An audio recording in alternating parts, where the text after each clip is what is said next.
In this series, I'm going to find out some truths about prostitution. I normally aim for an orgasm per client. I want to understand why people sell sex. The money, in my opinion, is more powerful than drugs. Why people buy it. Just make me smile a little bit. And what those transactions tell us about ourselves. Some of us are on a journey discovering through life, and that sounds like a cliche. Prostitutes are the world's unacknowledged experts on our most intimate desires. The majority of clients I see, it's all about the emotional side of it. Probably 90% of my client group want some sort of anal experience.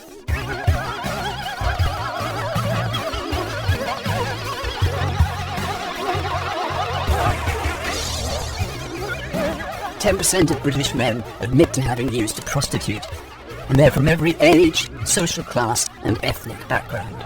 It's not just me, it's your father, your uncles, your children, your nephews, your nieces, everyone. Yeah. Can a man ever pay for sex without exploiting the person he's buying it from? So the general consensus is that there's nothing sordid in paying for sex? No. Not really, no. Does being a punter make you a bad man? The first time I was at Pretty much maybe 16 years old, and I loved her.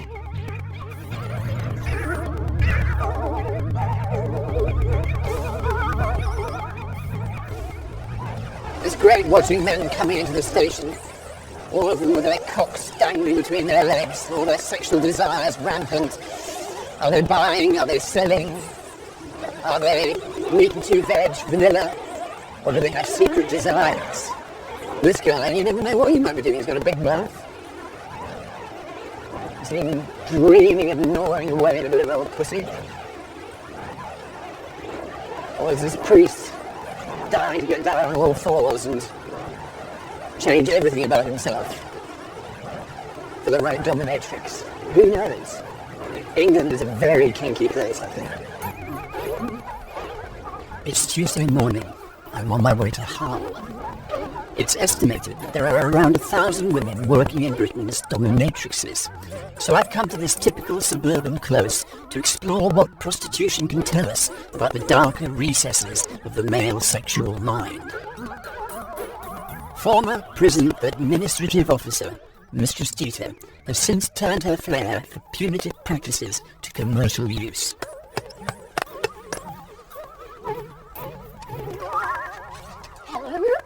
Mistress Dita, Do come in. thank you very much. So when are we going to start with the major discipline? How hard do you want it? I want to get it all the way. Okay then. Blowtorch. Taser. Blowtorch. What's the range of clients? What type of men age group, for example? I assumed it'd be kind of an older client group when I started. Right. However, I'd say about 85% of my client group are up to my age, sort of from 18. Again, I wondered if it would be a certain type of person that would visit a dom, for example. Possibly people in high power positions, which I do have clients like a magistrate, a solicitor, police, prison service, but then again I get kind of just general builders, and again they all come for various different things. Predominantly, like I say, I think it's more to have fulfill a fantasy that possibly they can't ask the partner to do, or just to be stripped of all the responsibilities if they've got a really sort of high power job. I've heard that most men who come to dominatrix, really what they would like to end up with is a big strap-on and getting fucked. Yes. That's true. True. So these are straight men. Yes, they are. So what's Yes. going on here? I'm not sure. It's possibly something they've wanted to try, but it's probably, again, something they can't ask the partner to do, or they're embarrassed to ask the partner to do. But I would say probably 90% of my client group want some sort of anal experience. Mistress Dita has around 100 regular clients, but has recently been diversifying into some surprising mail order services. I've introduced hard sports into my repertoire. So if somebody books a hard sports session, what I will do What's is... it called, hard sports? Hard sports is the pool and then water sports Right. recently. Okay. So if somebody books a hard sports session here and now, then what I do is I save my waste from the morning, and then I feed it to them. there's a big kind of market for that, believe it or not. But I also have my own website, mistressdita.com. Packed lunch is called in the game. On my website, I have things that you can buy, obviously gift vouchers to used toenail clipping, old toenail clippings, worn panties, but I sell quite a lot of poo as well. And did you send through DHL? I send it through Royal Mail. God love them. The lady at the post office has no idea I'm handing over the counter. My God. But yeah, so obviously the first poo of yesterday morning went to Stoke-on-Trent. Stoke-on-Trent? Yeah, £25 for the morning poo. Right. And that's not often kept in the fridge or a freezer, isn't it? Well, To be savoured up. What I do is when I send out some waste through the post, I will give written instructions as to what I want them to do with them. Right. So it could be spread it on toast and eat it, smear it on your body, put it in the microwave and heat it up. You know what I mean? They kind of want orders as to what you want them to do with that. Mother, come and meet Rupert. Oh, my God, your mother's My here. mother, she's based you with any cases all right for you. How did you what's your name? Ali. Ali Rupert. Nice to meet you. Yeah, I'm meeting this with you as well. There's very few people who can say they have a daughter as a dominatrix. Can I attend to her? Yeah. Do you know what I mean? She's not some little girl that does. She's worked her own life. She's always had high-flying jobs. Things happen. So then she turns to do this. So good on her. Mistress Dita had one of her regular clients round for a bout of anal punishment, and with some trepidation I entered her dungeon. I wanted to understand what went on in there, and exactly what sexual services he was paying for, and why.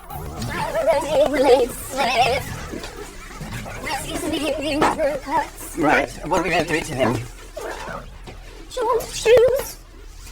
Choose your weapon. Okay. Not that beast. Oh, you can leave it as a him. You could probably feel your head in there, actually. Oh, my goodness. And then Martin Crocs, right. anal specialins. Okay. Okay. Yes. Okay. Good choice of weapon. Now, this is for your blood work, isn't it? No, they're sound rods, which are inserted down your penis. Oh, right. Very We can get that one done. Would you like to try? And is that very popular?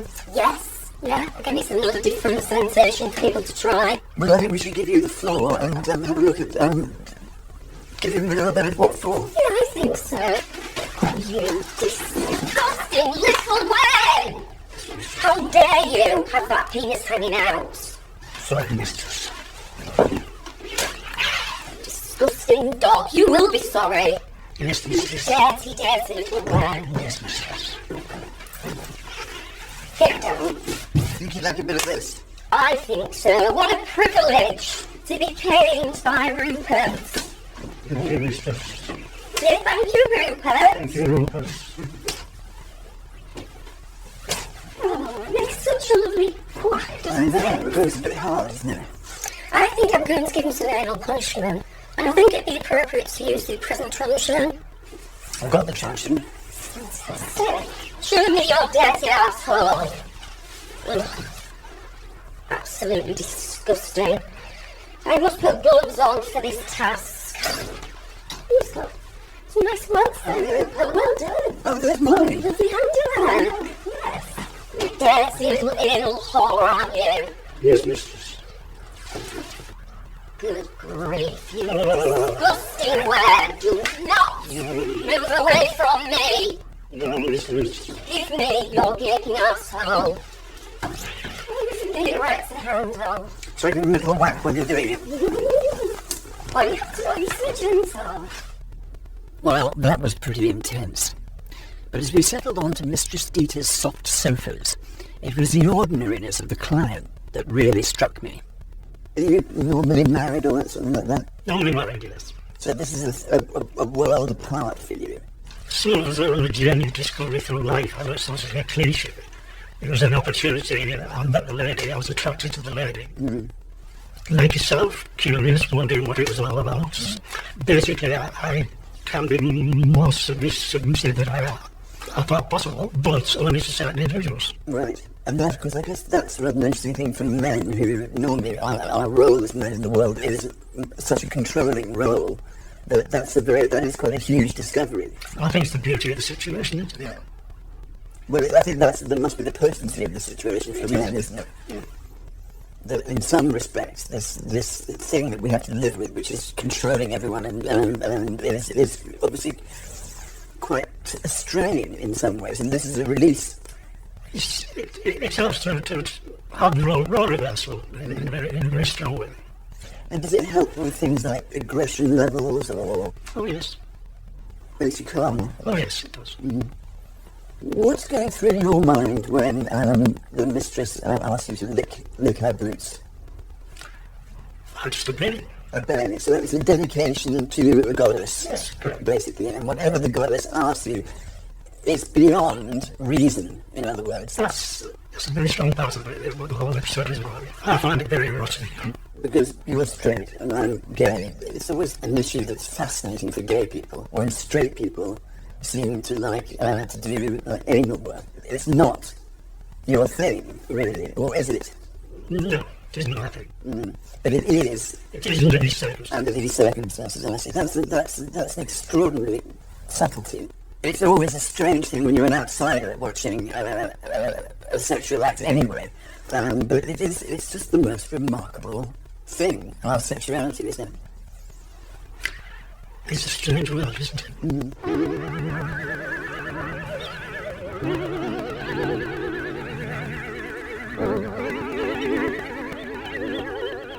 We met the guy afterwards, and I'm not going to say anything about him, beyond the fact that he's a really completely normal type of guy who has developed this alternative universe once every so often with Mistress Dita, where she takes him through all sorts of shenanigans. And so I think for someone like that to leave your masculinity outside and just to put yourself under the power of a goddess, it's religion really in the end. It's just religion made sexual. For this man, visiting Mistress Dita is about more than just getting his rocks off. For him, it is an act of devotion and self-abasement as much as sex. What else are men looking for when they visit a prostitute?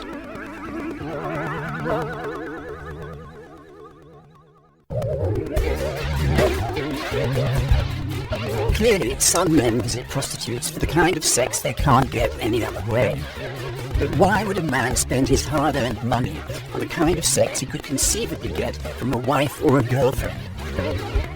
Chris Dangerfield is a successful businessman who claims to have spent £150,000 on prostitutes in the last 2 years. I've always been keen on the sex industry. I grew up in a very sort of dismal working class South East London, North Kent kind of area. There's a brothel 5 doors up from my parents' house. I don't know, it's a brothel then. Beautiful women. My mum and her friends, they're housewives. They cleaned up, they looked after kids, they sent them to school, they watched telly. And that's what they done. They wore very boring clothes. They wore aprons. These women didn't. These women wore very little. These women trotted around high heels in groups of 2 or 3 with alcohol and falling in and out of cars. I'm done. Then I'd done my policy of prostituting so a bit and couldn't think of anything else. I'd made £1 million plus with a company I set up. So I moved to Soho. I've got nothing to do. I just started seeing prostitutes around here, and I've done about, I think it's over 150,000 in just under 2 years on Chinese prostitutes. Chinese? So massage girls actually, they weren't escorts, I didn't go online and book them, but I haven't gone to a Chinese prostitute and said, right, okay, I'd like 45-minute massage and I'd like 10 minutes hand relief, and then, no, they just do it. Once it's been established that sex is going to occur, and there's a very strange ritual and set of sort of codes that you have to do to establish that. If you don't know them, they obviously do that to stop police going in there and all that sort of thing. Well, not they can't stop the police, but they don't want to get done. They don't say, would you like to pay for sex? So the hand goes a little bit further when they're massaging, and if you respond in yeah, and you sort of go, oh my God, you like that. And sometimes they would just say, oh, would you like it? Do you want everything massaged? Right. And if you say yes, they're like, oh, you're going to give me a tip, which is different from that 30 quid. Is it important for you for the prostitute to have pleasure? No. Do you think do most of them give good acting?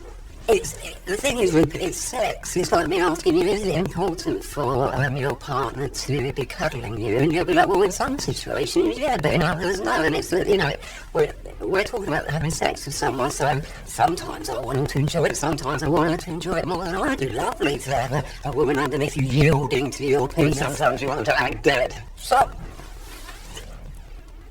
not dead. I offered that to a girl once and it was really awkward. I said, do you want me to pretend I'm dead? She went, no, not really. The whole prostitute thing, and in the culture I grew up in, the working class culture I grew up in, it is considered not only okay but normal and regular to go out to the city, come into London, drink before you even leave the house. I'm talking about a couple of drinks. There's a couple of bottles of vodka will go around. There's tins of tenants on the train. Before we get off of the train, we're all drunk. You go out, that drunk, couple of these, maybe a bit of cocaine, whatever, find a complete stranger that you can barely see through them, take her home, fuck her, and then afterwards go, and her. They both done the same thing. They don't want it. It's fucking gross now. What a horrible situation to be in. Naked in a situation that on every level should be intimate and has actually got none. But it promised it. Because that's what you do. You go out, you meet someone, you have sex with them. There's no promise in a prostitute. The promise of a prostitute is you have sex and leave. You know, so it's funny, isn't it, how that the former is considered all right. And you know, if you woke up in the morning and you went home to your friends and family, oh no, man, I got really drunk and I met this girl and took her and had sex and left this morning. Nothing wasn't going. If you say, oh no, man, I saw a prostitute last night, everyone's going, no way! You know, in a lot of instances, that's the response. I always say to people, it's not just me, it's your father, your uncles, your children, your nephews, your nieces. Everywhere. Yeah, people have sex. We're happy to do that in society, and we're happy to pay for people's physical time, their labour. We do that. That's all sex is. I can't really work out what the problem is. Chris is evidently unusual, if only for the volume of his prostitute use. But are the more ordinary users of prostitutes also paying partly for the absence of emotional ties?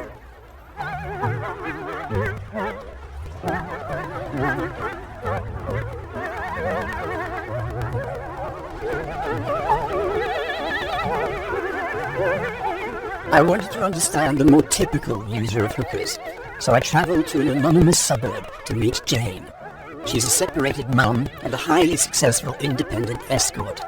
She started in the business 8 years ago and works Monday to Friday, 10 till 5, with a stable of regular clients. Jane, I'm Rupert. Nice to meet you. Nice to meet you. Thank you very much for having me around. What's the shelf-life? I mean, we as actors have quite limited shelf-life these days. Do you find shelf-life is long or short? Well, I'm busy now, Right. being more mature escort Then than you were I at the was beginning. when I was at the beginning. What kind of things do men normally want? Companionship. Mostly companionship. Companionship without all the stress. Right. So they'll come to me and they'll talk about themselves. I don't need to talk about myself. They're just things that are going on in their lives that, they can't talk to their wives about because they don't want to stress their wives. Most of mine, I don't sleep with all my clients. Most of my clients come to me, and the majority of the time that they pay for is through conversation, cuddles and kisses. And I think when you get into a relationship, and I was just as much to blame in my relationship, you forget those little things that keep you together, Right. which is the kissing and the cuddling. Right. And I think women think that just because a man wants to kiss them, that he wants to get them in bed. Right. So they put a stop to that Right. because they don't want to take it any further. The majority of clients that I see, it's all about the emotional side of it. And I make them feel good about themselves. I'm a very positive person.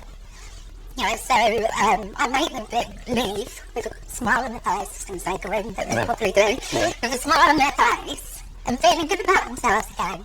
Can you put your men into various different categories? Yeah, normally 3 categories. The first one is all the emotional. They're not getting any touchy-feely kissy at home, so it's all that emotional side, and they just want to feel good about themselves. The second category, which is all businessmen. Now, a man to have sex is a need. It's there and then it's a need. So if you've got a stressful job, and you've had a stressful day and a stressful week, you don't want to take it home. So they come to me, and it's like a stress release. They've done the act and it's gone, and they're happy bunnies, and they go home to their wives. And then you've got the third one, which is professional punters, we call them. And they come to you, and because they're paying you, they can do whatever they like. Not in my house. So I just don't see them. What happens when a client, or does a client ever get too emotionally attached? I'll sit them down and I'll talk to them. First of all, I'll joke about it and say, you wouldn't like me at home. I've got OCD. You can't even put your shoes down without me moaning at you. You know, and leaving the toothpaste off the top of the toothpaste. It would drive me crazy. So no, I'd be just like their wives. If they had to live with me. And that's why it's so completely different in their own little bubble. And it's good to keep it there, and me, separate. Right.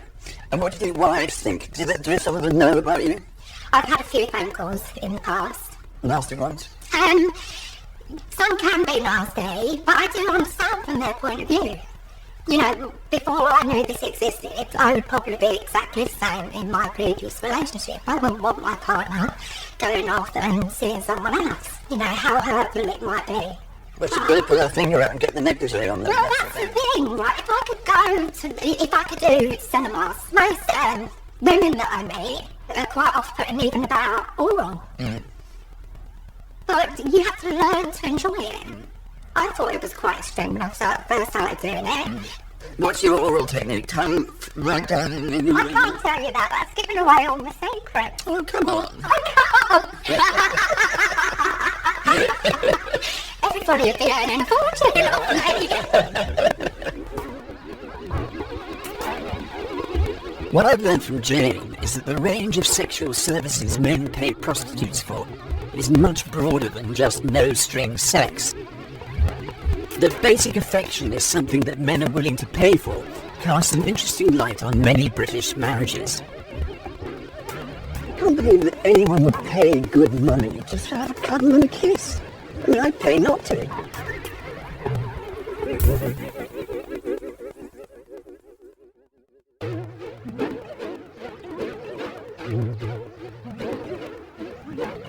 Behind the respectable facade of suburban Britain, the sex industry is flourishing. Men buy sex to get precisely what they want, and prostitutes cater to every conceivable sexual niche. Hello, sorry. How are you? Hello, very kind. Thank you very much indeed.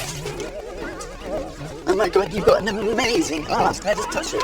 Have you had this built on? It's got an extension. No, it's all real. So this is what's amazing, because it's a guy's glass, but in the heels and the elongation of the legs, it looks amazing. Well done, very good. Sammy is a divorced dad of 2.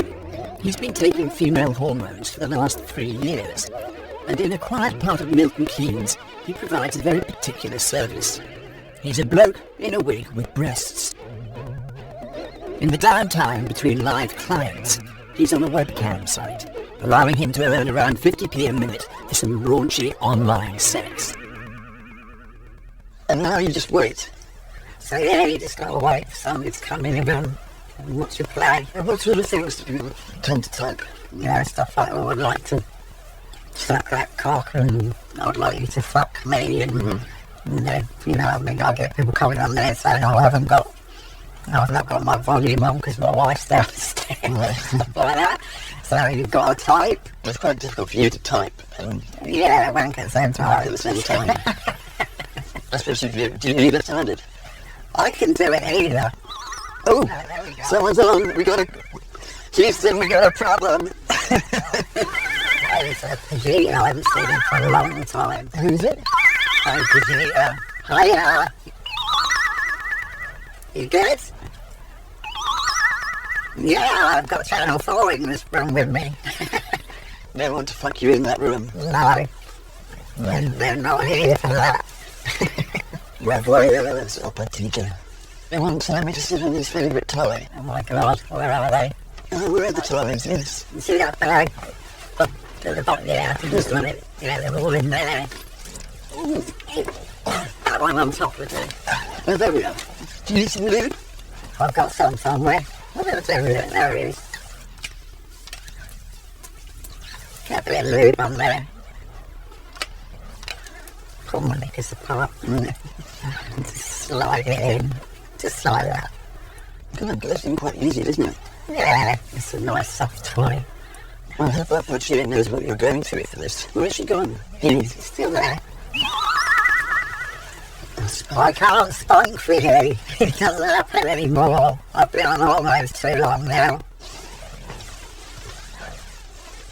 Hello, what that teacher?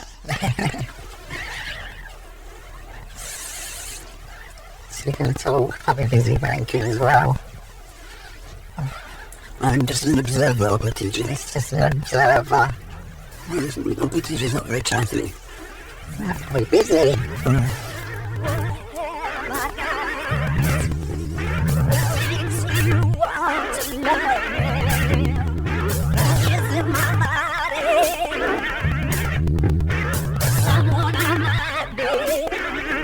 Sammy certainly isn't your typical convincingly feminine chick with a dick. Meeting him made me think about how fine-tuned men's tastes can be. What kind of man pays to have sex with someone like Sammy? The guys who come and see you, do you think they're straight? Do you think they're gay? I leave it up to them really. They can think what they want, you know. If they want to think they're still straight, it's up to them. But what do you think? Well, it's bisexual really, isn't it? So, Well, it really does. It throws such a spotlight on what being a man is. It's a mirage, really, because there are a lot of straight men who have wives who either like to be fucked with women with strap-ons, or even more peculiar one by guys with breasts. yeah, they don't want to go and see any men. They want to come and see someone like me. Do you think a lot of them married? Yeah, I think a good majority are definitely married girlfriends. Do you think everybody's capable of everything in the end if they didn't have the kind of fences built up around? Yeah, I think they would be, possibly.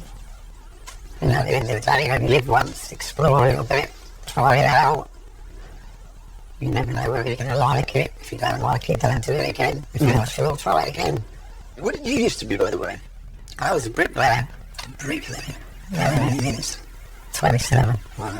Has anyone from that side of your life ever crossed through the mirror and arrived suddenly at this side? I have seen one person that I used to work on site with. That came to see you? I've been seen him a couple of times. Yeah. And did you know it was you? Not the first time, but the second time he knew it was me. Yeah. He wanted me cock. Right. Why not? I can't imagine that many of Sammy's clients tell their wives or girlfriends about their visits. Maybe the secrecy itself is part of the thrill.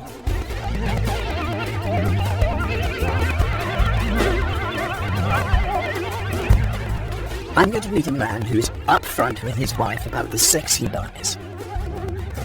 A father who works in middle management, David, thinks it's actually enriching his marriage. They apparently have an agreement about it.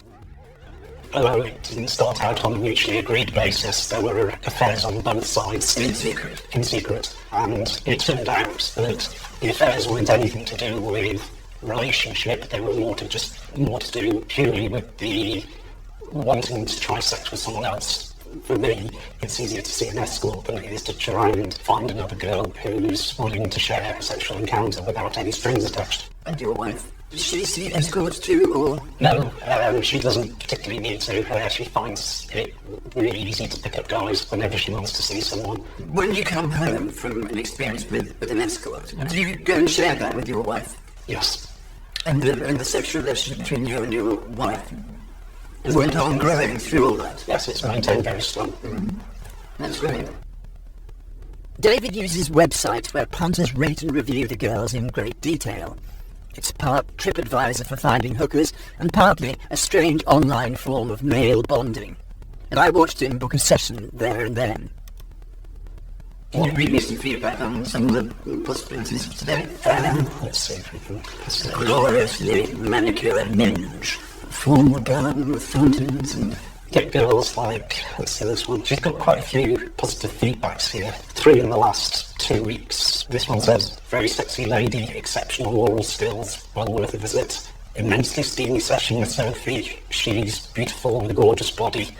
Do you like doing kinky things with them? Not greatly, no. No, so it's really, it's a conventional scene that you go for. Yes. Right. Well, that's the girl I'm actually going to be seated there. Let's see. Oh, she's like kind. It is kind, no. No, she looks lovely. How old is she? 22. Favourite positions, doggy style, biggest turn on, completely shaved guy. Are you shaved? No. So yeah. Not even your balls. Everyone does nowadays. I thought even straight. I mean, we have done for years.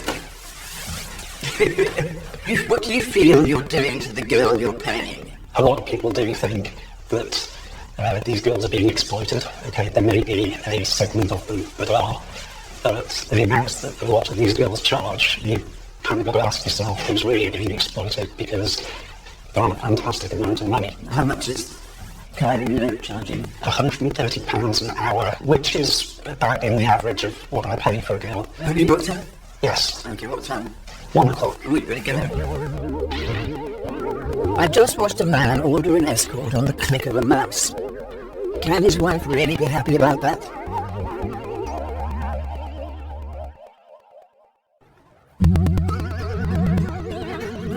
I've been anxiously waiting to hear how David is getting on. Somewhere behind one of these windows, he's paid a woman £130 for an hour of sex. He joined me fresh from the shower. I know it's cliche, but the pictures didn't do it justice. He is very good looking. And those tits? Gigantic. The camera doesn't add anything, it takes away, they are huge. Oh, they're huge. Yes. Was that a good thing? That was good. Did you bury your face in them? Absolutely. And when did you make your confession? We'll probably be later tonight. Later tonight? Yeah. In bed? Yeah. And do you really think she will enjoy the whole story? I believe so, yes. You don't think there'll be a moment of nostalgia, jealousy? Well, we've always agreed that if there is any jealousy, we talk about it. You know, we have done in the past. I would hope that both of us are honest enough that if the jealousy did arise again, we talk about it. So, hopefully not. Then if any jealousy should arise, I hope that she's willing to talk. Openly about it. We solve whatever issue there is. If that means calling it a day on the phone, then that's what we do. And the relationship is key. Right. Well, it all sounds very healthy to me. 3 stars. David claims to have integrated his prostitute use into his life in a functional way. Can it be that simple?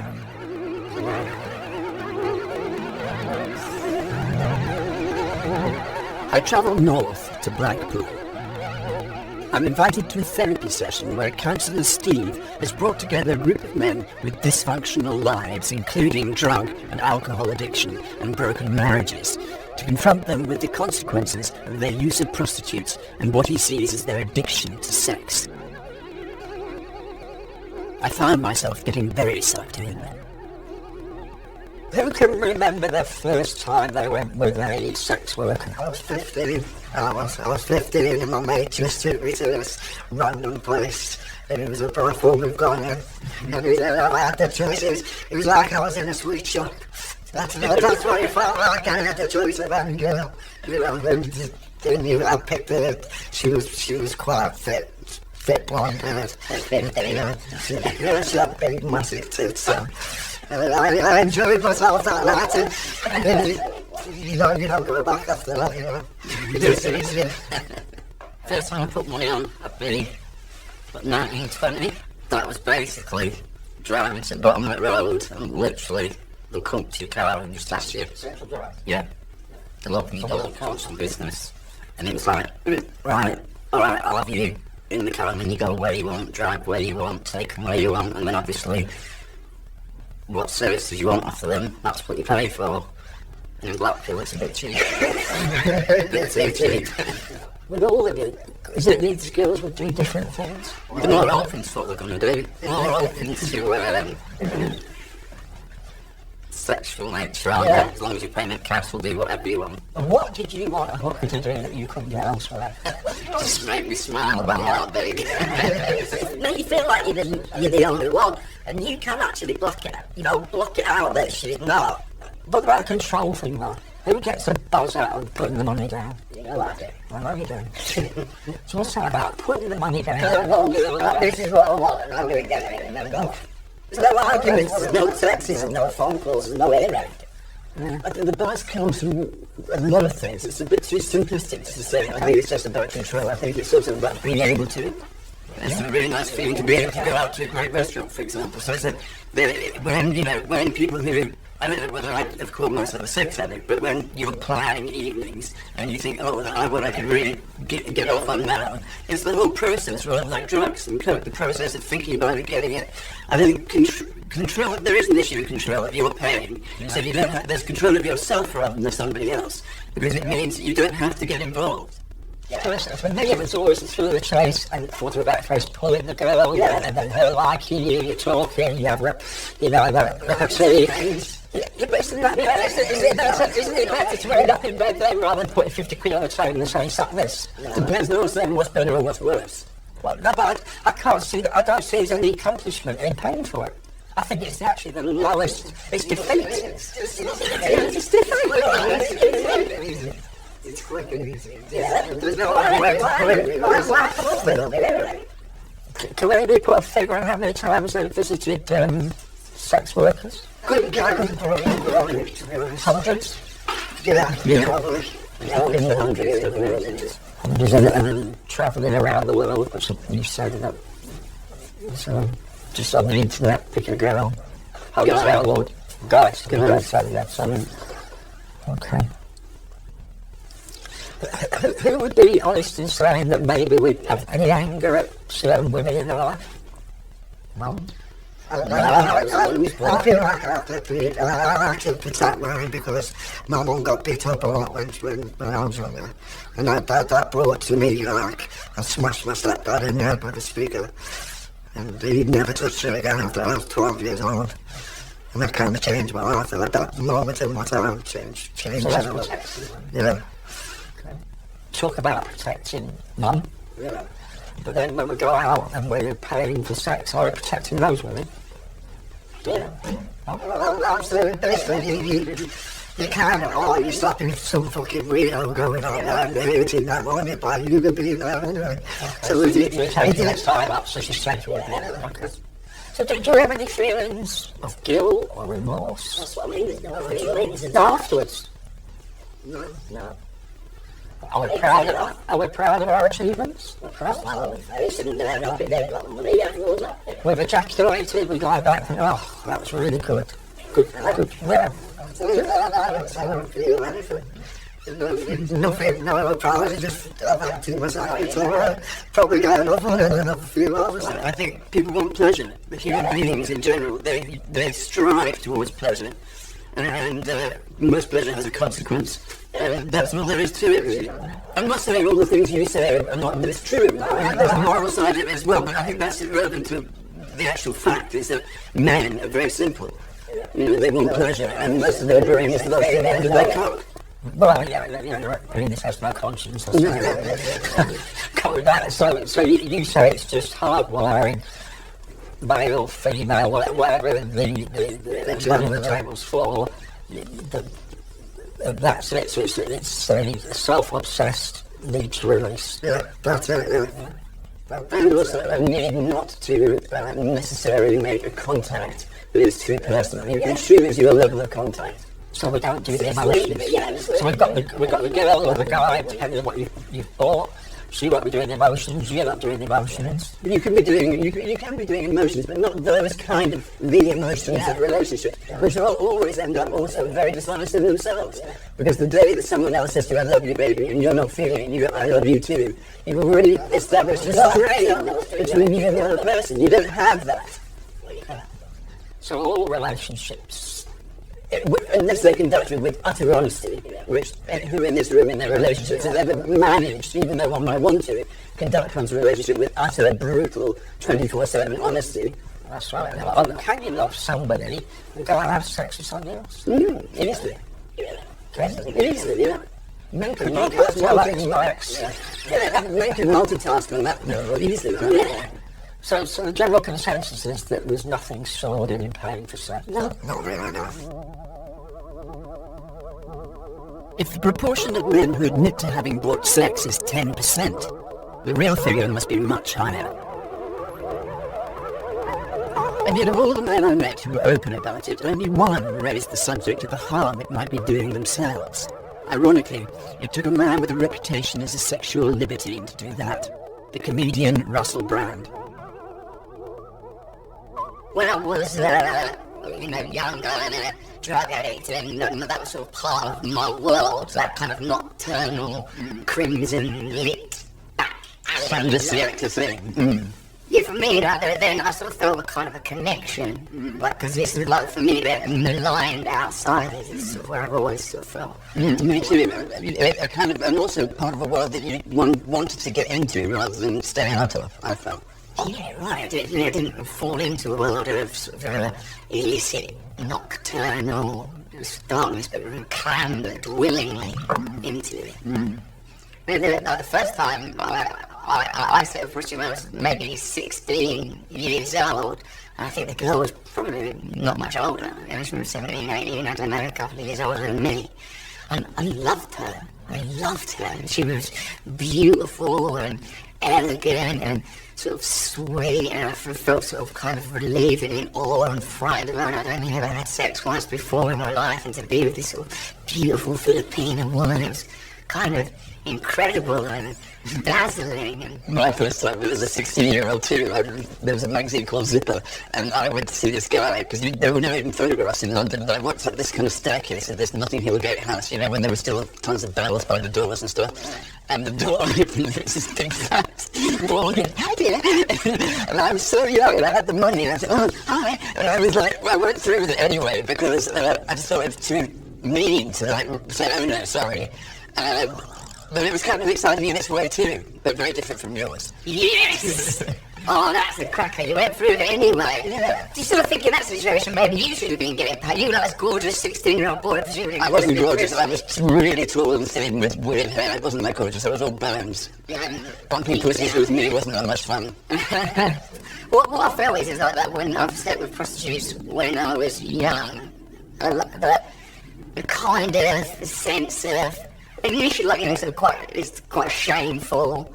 But sort of beyond that, sort of like the famous Jack Nicholson edict, you don't pay them to be there, you pay them to live. Often it is really that sometimes the sex seems like too much of a complicated thing to be doing in almost any other conditions. Like it is a perfunctory necessity.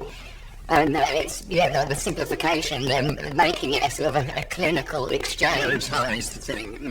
Yeah, it seems like sort of like, kind of beneficial. Well, I personally felt working in cinema and always being, in a town in a hotel room and alone a lot. There was nothing better in the evening. Like you sat through work during the day and you thought, oh God, maybe now I'll have a hookup. And it was really in the gay way. It's in the gay way. It's really sweet. People are very nice. They come to your hotel. You can look forward to it and have a nice time. And it became something I used to do, a lot, travelling around. Well, I reckon it's really different, Rupert. I mean, I'm obviously not gay, so I don't know, but I'm assuming that if there is gender parity, there is not the misogynistic exploitation in a male-female relationship that's culturally inherent. That's what I want to. I think that's true. I feel that it's not the same for men somehow. I wonder, but the idea, one of my great laments about not being gay has been like, oh, it must be bloody good that if you're the person you're having sex with is sort of like you, like, oh, I can't make first fucking come as quick as possible. All right, let's get it on. That's why straights are jealous of gays sometimes, because we can do that. Sounds like a right laugh. Go out for dinner twice, 3 times, and then, maybe get to look a bit of pussy. Should we try this dinner? Yeah. How about another dinner? Yeah. How many of these dinners before someone has a fucking orgasm? I think the problem is obviously the objectification of women, but that is a bigger problem than prostitution. That's a very massive cultural problem. And then, as you said, the male sex drive, this sort of rampaging force. I mean, if something is inevitable, if something is inherent, if something is just occurring in all societies all over the world, has always occurred, then I don't think an attitude of denial is particularly helpful. Same way that I've made a decision around sort of drugs and alcohol, it's a thing that's not for me. I feel like, I'm not actually a libertine type of person. I'm like, yeah, what's wrong with fucking prostitutes, man? Let's go. I think, well, be careful with your soul. Be careful with yourself. Normally, at the end of a programme, you get a tidy moral conclusion, but I don't think there is one here. And I think to condemn the men who buy sex is to miss the point. Can you buy sex and not pay an initial price?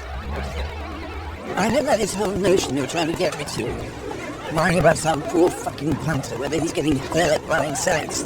I don't think it's an issue. Too bad if some people have a problem buying sex as far as I'm concerned. Poor them. They should be so lucky to be buying sex. Imagine them if they had to then go and sell sex. Selling sex is much more precarious. It's a terrifying thing to do. They need support, I think, from the culture that's buying the sex from them. That's what I really think. Support information for the issues raised in this programme is available at channel4.com/support. Next Monday from 10, Real Life Superhumans. Now, I thought I was going to be talking about Marvel here, but alas, no. Real Life Superhumans. Man versus Weird. Gogglebox is next.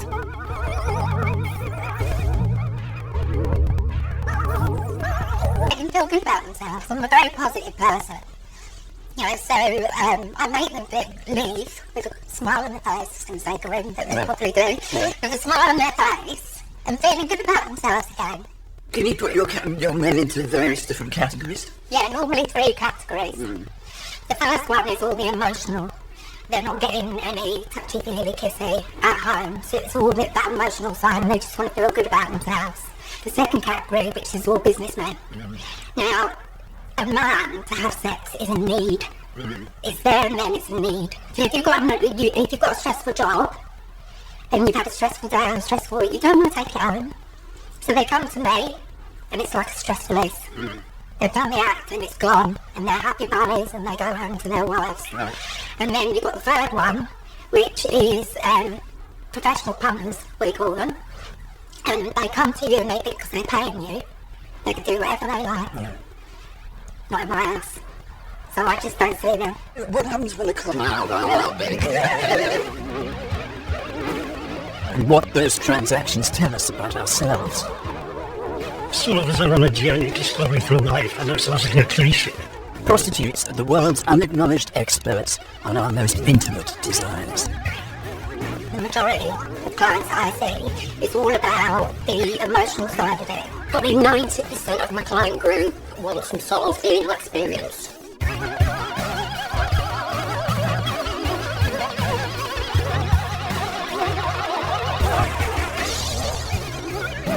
10% of British men admit to having used a prostitute, and they're from every age, social class and ethnic background. Well, it's not just me, it's your father, your uncles, your children, your nephews, your nieces, everyone. Yeah. Can a man ever pay for sex without exploiting the person he's buying it from? So the general consensus is that there's nothing sordid in paying for sex? No, not really, no.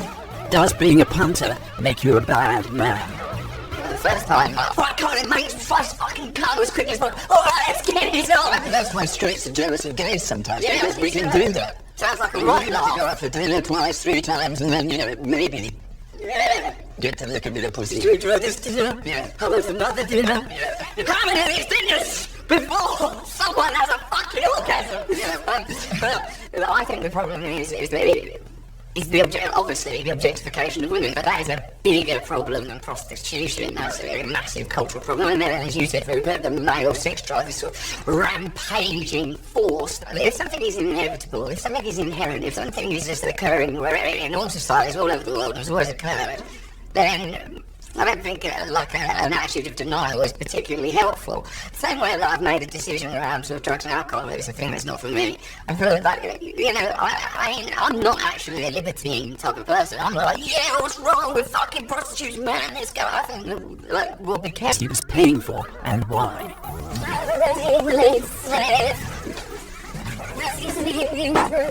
Right, what are we going to do to him? Choose your weapon. Okay. Not that beast. Can you get that up in? You could probably feel your head up there, actually. Oh my goodness. And then Nothing crops. right. Anal specimens. Okay. Yes. Good choice of weapon. Now this is for your blood work, isn't it? No, they're sound rods, which are inserted down your penis. Oh, right. Very Who can get that one done? Would you like to try? And is that very popular?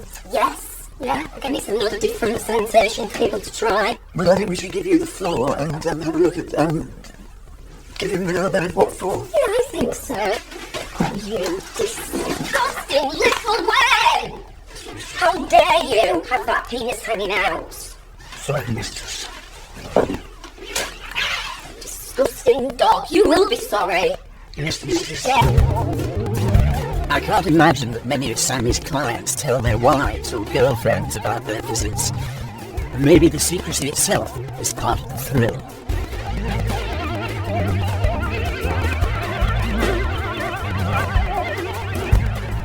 I'm going to meet a man who's upfront with his wife about the sex he buys. A father who works in middle management, David, thinks it's actually enriching his marriage. They apparently have an agreement about it. Although it didn't start out on a mutually agreed basis, there were affairs on both sides. In secret. In secret. And it turned out that the affairs weren't anything to do with relationship, they were more to do purely with the wanting to try sex with someone else. For me, it's easier to see an escort than it is to try and find another girl who's willing to share a sexual encounter without any strings attached. And your wife? Does she see escorts too, or...? No, she doesn't particularly need to. She finds it... Possibly something I've wanted to try, but it's probably, again, something they can't ask the partner to do, or they're embarrassed to ask the partner to do. But I would say probably 90% of my client group want some sort of anal experience. Mr. Steeder has around 100 regular clients, but has recently been diversifying into some surprising mail order services. I've introduced hard sports into my repertoire. So, if somebody books a hard sports session, what I will do What's is... it called, hard sports? Hard sports is the poo, and then water sports is easily. Okay. So if somebody books a hard sports session here and now, then what I do is I save my waste from the morning, and then I feed it to them. And there's a big kind of market for that, believe it or not. But I also have my own website, mistrustita.com. Packed lunch is called in the game. On my website, I have things that you can buy, obviously gift vouchers to use to turn it or clip it or alter it. I think the problem is obviously the objectification of women, but that is a bigger problem than prostitution. That's a very massive cultural problem. And then, as you said, Rupert, the male sex drive, this sort of rampaging force. If something is inevitable, if something is inherent, if something is just occurring in all societies all over the world, has always occurred, then I don't think an attitude of denial is particularly helpful. Same way that I've made a decision around sort of drugs and alcohol, it's a thing that's not for me. I feel like, I'm not actually a libertine type of person. I'm like, yeah, what's wrong with fucking prostitutes, man? Let's go. I think, well, be careful with your soul. Be careful with yourself. Normally, at the end of a program, you get a tidy moral conclusion, but I don't think there is one here. And I think to condemn the men who buy sex is to miss the point. Can you buy sex and not pay an initial price? I know that this whole notion you're trying to get me to. Worrying about some poor fucking punter, whether he's getting hurt buying sex. I don't think it's an issue. Too bad it's something wrong with time. Who's it? Oh, Virginia. Hiya. You good? Yeah, I've got Channel 4 in this room with me. They want to fuck you in that room. No. They're not here for that. That's upper teacher. They won't tell me to sit on his favourite toy. Oh my God, where are they? Oh, where are the toys? Yes. You see that bag? Up to the bottom there, just on it. You know, they're all in there. Ooh. That one on top with it. Oh, there we are. Do you need some lube? I've got some somewhere. There it is. Get a bit of lube on there. Pull my knickers apart. Just slide it in. Just slide it out. God, that's been quite easy, isn't it? Yeah, it's a nice soft toy. Well, I hope that she knows what you're going through for this. Where is she gone? He's still there. I can't spike for you. It doesn't happen anymore. I've been on hormones too long now. Clip it on old toenail clippings, warm panties, but I sell quite a lot of poo as well. So sent through DHL. I send it through Royal Mail. God love them. The lady at the post office has no idea I'm handing over the counter. My God. But yeah, so obviously the first poo of yesterday morning went to Stoke-on-Trent. Stoke-on-Trent? Yeah, £25 for the morning poo. Right. And that's often kept in the fridge or a freezer, isn't it? To be savoured up. What I do is when I send out some waste through the post, I will give written instructions as to what I want them to do with them. Right. So it could be spread it on toast and eat it, smear it on your body, put it in the microwave and heat it up. You know what I mean? They kind of want orders as to what you want them to do with that. Mother, come and meet Rupert. Oh, my God, your mother's My here. mother, she's been to you in any case, she's alright for you. How did you what's your name? Ali, Rupert. Nice to meet you. Yeah, nice to meet you. This thing that we have to live with, which is controlling everyone, and it is obviously quite Australian in some ways, and this is a release. It helps to harden role reversal in a very strong way. And does it help with things like aggression levels or Oh yes. makes you calm? Oh yes, it does. What's going through your mind when the mistress asks you to lick her boots? I just obey it. Obeying it. So it's a dedication to the goddess. Yes, correct. Basically, and whatever the goddess asks you, it's beyond reason, in other words. That's a very strong part of it, what the whole episode is about. I find it very erotic. Because you're straight and I'm gay. It's always an issue that's fascinating for gay people, when straight people seem to like to do anal work. It's not your thing, really, or is it? No, it isn't my thing. But it is It is under these circumstances. under these circumstances, and I say that's an extraordinary subtlety. It's always a strange thing when you're an outsider watching a sexual act anyway, but it's just the most remarkable thing, our sexuality, isn't it? It's a strange world, isn't it?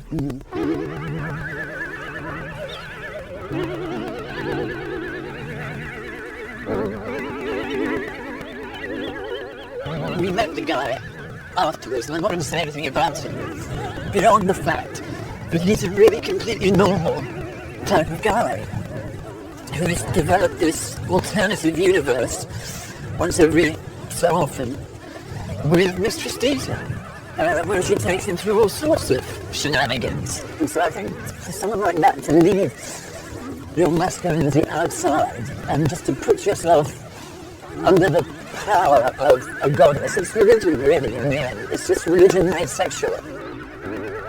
For this man, visiting Mistress Dita is about more than just getting his rocks off. For him, it is an act of devotion and self-abasement as much as sex. What else are men looking for when they visit a prostitute?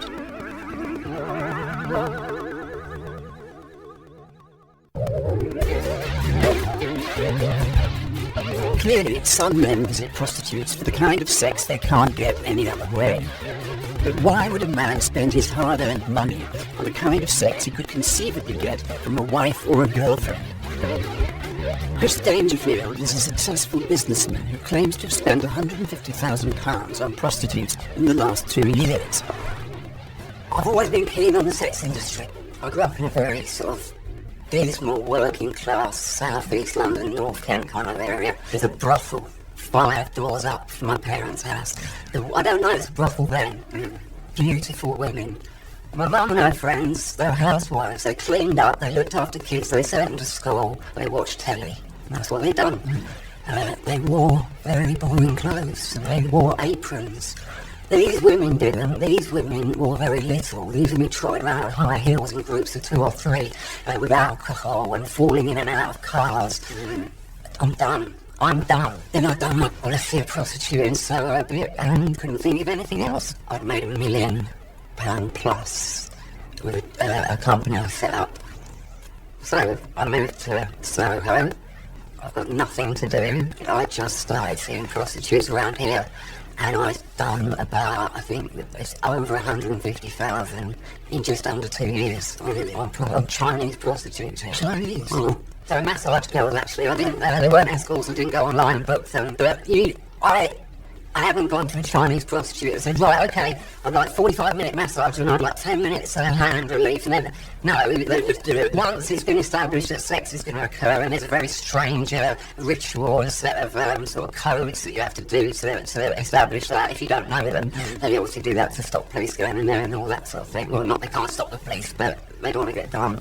They don't say, would you like to pay for sex? So the hand goes a little bit further when they're massaging, and if you respond, and you sort of go, oh my God, you like that. And sometimes they would just say, oh, do you want everything massaged? And if you say yes, they're like, are you going to give me a tip? Which is different from that 30 quid. Is it important for you for the prostitute to have pleasure? No. Do you think, do most of them give good acting?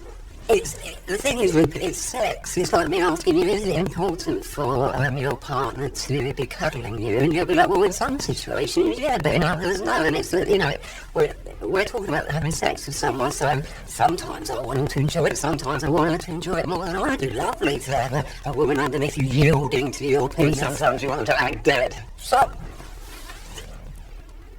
not dead. I offered that to a girl once and it was really awkward. I said, do you want me to pretend I'm dead? She went, no, not really.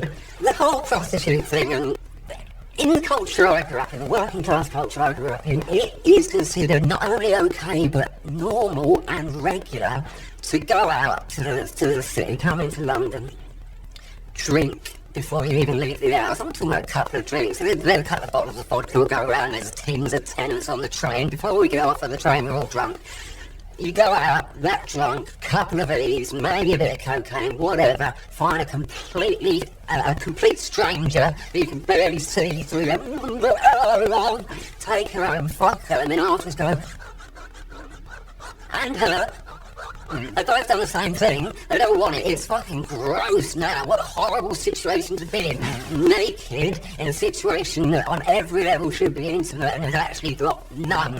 But it promised it. Because that's what you do. You go out, you meet someone, you have sex with them. There's no promise in a prostitute. The promise of a prostitute is you have sex and leave.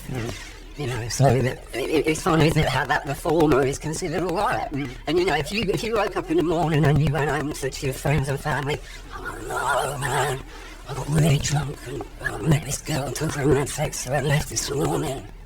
Nothing wasn't going. If you say, oh no, man, I saw a prostitute last night, everyone's going, no way! In a lot of instances, that's the response. I always say to people, it's not just me, it's your father, your uncles, your children, your nephews, your nieces. People have sex. We're happy to do that in society, and we're happy to pay for people's physical time and their labour. We do that. That's all sex is. I can't really work out what the problem is. Chris is evidently unusual, if only for the volume of his prostitute use. But are the more ordinary users of prostitutes also paying partly for the absence of emotional ties?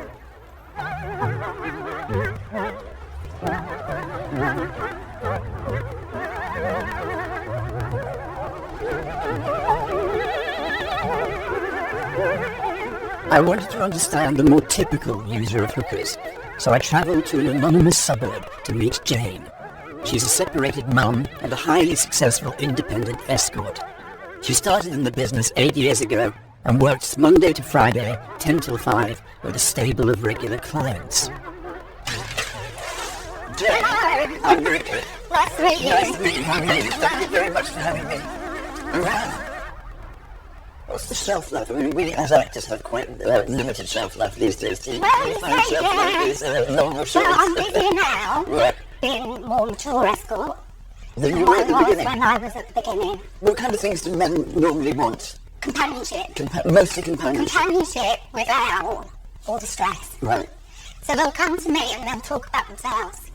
I don't need to talk about myself. They're just things that are going on in their lives that, they can't talk to their wives about because they don't want to stress their wives. Most of mine, I don't sleep with all my clients. Most of my clients come to me, and the majority of the time that they pay for is through conversation, cuddles and kisses. And I think when you get into a relationship, and I was just as much to blame in my relationship, you forget those little things that keep you together, Right. which is the kissing and the cuddling. Right. And I think women think that just because a man wants to kiss them, that he wants to get them in bed. Right. So they put a stop to that, Right. because they don't want to take it any further. The majority of clients that I see, it's all about the emotional side of it. And I make them feel good about themselves. I'm a very positive person. So I make them leave with a smile on their face. I was going to say grin, but they probably do. With a smile on their face and feeling good about themselves again. Can you put your men into various different categories? Yeah, normally 3 categories. The first one is all the emotional